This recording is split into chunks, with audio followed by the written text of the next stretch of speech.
കടുവ നഖവുമായി വഴിക്കടവ് സ്വദേശിയായ പ്രതി വനം വിജിലൻസിന്റെ പിടിയിലായി. തിരുവനന്തപുരം ഫോറസ്റ്റ് വിജിലൻസ് സെല്ലിൽ നിന്നും ലഭിച്ച വിവരത്തെ തുടർന്ന് നിലമ്പൂർ വനം വിജിലൻസ് നടത്തിയ പരിശോധനയിലാണ് കടുവയുടെ 3 നഖങ്ങളുമായി വഴിക്കടവ് കാരക്കോട് പുത്തിരിപ്പാടം പോക്കാക്കില്ലത്ത് അഷ്റഫ് എന്ന 63-കാരൻ പിടിയിലായത്. ഇയാൾ കടുവയുടെ നഖങ്ങൾ വില പറഞ്ഞ് ഉറപ്പിച്ച് കൊടുക്കുന്നതിനായി കാത്തിരിക്കുന്നതിനിടയിലാണ് ഇന്ന് വൈകുന്നേരം 3:30 ഇയാളെ വനം വിജിലൻസ് പിടികൂടിയത്.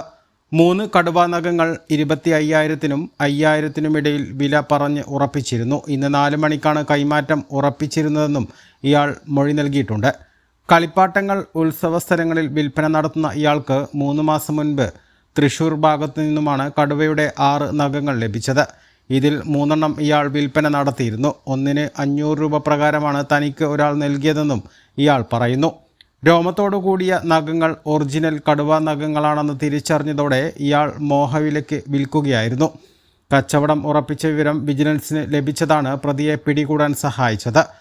നിലമ്പൂർ വനം vigilance range officer V Vijesh Kumar, SFO CK Vinod, BFOമാരായ NP പ്രദീപ് കുമാർ, C അനിൽകുമാർ എന്നിവരാണ് പ്രതിയെ പിടികൂടിയത്.